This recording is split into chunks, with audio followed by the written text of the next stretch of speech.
Assalamualaikum warahmatullahi wabarakatuh. Nama saya Rip Ahmad Fauji. Di sini saya akan menerangkan tentang penyakit katarak. Katarak atau kekeruhan lensa merupakan kondisi terjadinya kekeruhan pada organ mata, yaitu lensa mata. Gangguan mata ini merupakan penyebab kebutaan utama yang dapat diobati di dunia saat ini. Sebagian besar katarak atau kekeruhan lensa timbul pada usia tua, sebagai akibat paparan terus-menerus terhadap pengaruh lingkungan dan pengaruh lainnya.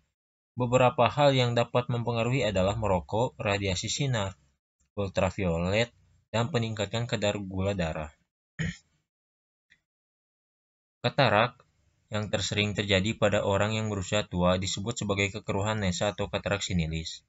Sejumlah kecil kekeluhan lensa atau katarak juga dapat berhubungan dengan penyakit mata seperti glaukoma, ablasi, retinitis pigmentosa, trauma uveitis, miopia tinggi, pengobatan tetes mata steroid, dan tumor intraokular. Selain itu, bisa juga dipengaruhi oleh penyakit sistemik spesifik, misalnya diabetes, galaktosemia, hipokalsemia, steroid, atau chlorpromazine sistemik, rubella congenital, distrofi myotonik, dermatitis atopik, sindrom Down, katarak turunan. Radiasi sinar X turut diduga dapat mempengaruhi kekeruhan lensa mata. Komplikasi. Beberapa komplikasi yang dapat muncul akibat operasi katarak, misalnya infeksi mata endophthalmitis, pembengkakan dan dapat terjadi terdapatnya cairan pada pusat lapisan saraf mata atau edema makula sistoid, pembengkakan lapisan bening mata atau edema kornea. Selain itu juga dapat terjadi komplikasi berupa pendarahan di depan mata dan lepasnya lapisan retina mata akibat operasi katarak. Sebagian orang juga dapat merasa silau pasca operasi kekeruhan lensa atau katarak.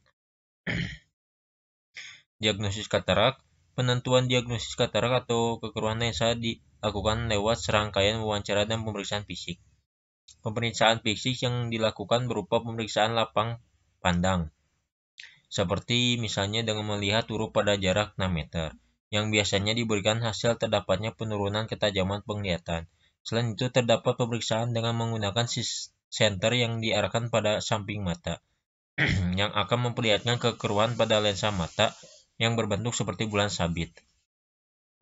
Pemeriksaan tambahan lain yang dapat dilakukan adalah pemeriksaan dengan alat slit lamp hingga pemeriksaan oftalmoskopi pada daerah retina.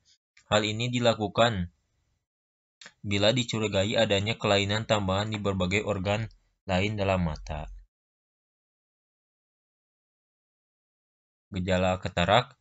Gejala katarak atau kekeruhan lensa yang sering dijumpai adalah penglihatan berkabut dan semakin kabur. Pada gejala awal terdapat terjadinya penglihatan jauh yang kabur dan penglihatan dekat sedikit membaik dibandingkan sebelumnya. Bila kualitas lensa memburuk atau terjadi kelelahan, maka second sight ini akan menghilang. Gejala lain yang dijumpai pada katarak sinilis adalah peningkatan rasa silau. Pada lensa mata, penderita katarak atau kekeruhan lensa akan tampak bayangan putih. Selain itu, dapat pula terjadi pandangan ganda, rabun senja, dan terkadang membutuhkan cahaya yang lebih terang untuk membaca. Penyebab katarak yang pertama, penuaan. Sudah sewajarnya setiap organ akan menua dan kehilangan fungsinya. Begitu juga pada lensa mata, penuaan adalah penyebab tersering dari penyakit katarak. Yang kedua, menderita penyakit tertentu. Adanya riwayat penderita penyakit tertentu berkaitan dengan kejadian katarak di kemudian hari, misalnya penyakit diabetes mellitus, hipokalsemia, dan dermatitis atopik. Yang ketiga, infeksi kehamilan, khususnya yang terkena rubella, sering merokok, dan terkena racun. Pengobatan katarak. Satu-satunya terapi untuk pasien katarak atau kekeruhan lensa adalah lewat prosedur bedah katarak. Pada terapi ini, lensa diangkat dari mata atau disebut juga ekstraksi lensa dengan prosedur intrakapsular atau ekstrakapsular. Teknik ini jarang dilakukan lagi sekarang. Lanjutannya, ekstraksi ekstrakapsular. Pada teknik ini, bagian depan kapsul dipotong dan diangkat. Lensa dibuang dari mata sehingga menyisakan kapsul bagian belakang. Lensa pengganti buatan dapat dimasukkan ke dalam kapsul tersebut. kejadian komplikasi setelah operasi lebih kecil kalau kapsul bagian belakang utuh. Lanjutannya, vakofragmentasi dan vakoemulsifikasi merupakan teknik ekstrakapsular yang menggunakan getaran-getaran ultrasonik untuk mengangkat lensa melalui irisan yang kecil, dari ukurannya sekitar 2 sampai 5 mm. Ini akan mempermudah penyembuhan luka pasca operasi. Lanjutannya, apabila diperlukan pembedahan, maka pengangkatan lensa akan memperbaiki ketajaman penglihatan pada 90% kasus. Sisanya mungkin telah mengalami kerusakan retina atau mengalami penyulitan pasca bedah serius. Misalnya, glaukoma dalam artian peningkatan tekanan bola mata, ablasio retina, lepasnya retina mata, atau infeksi yang menghambat pemulihan daya pandang.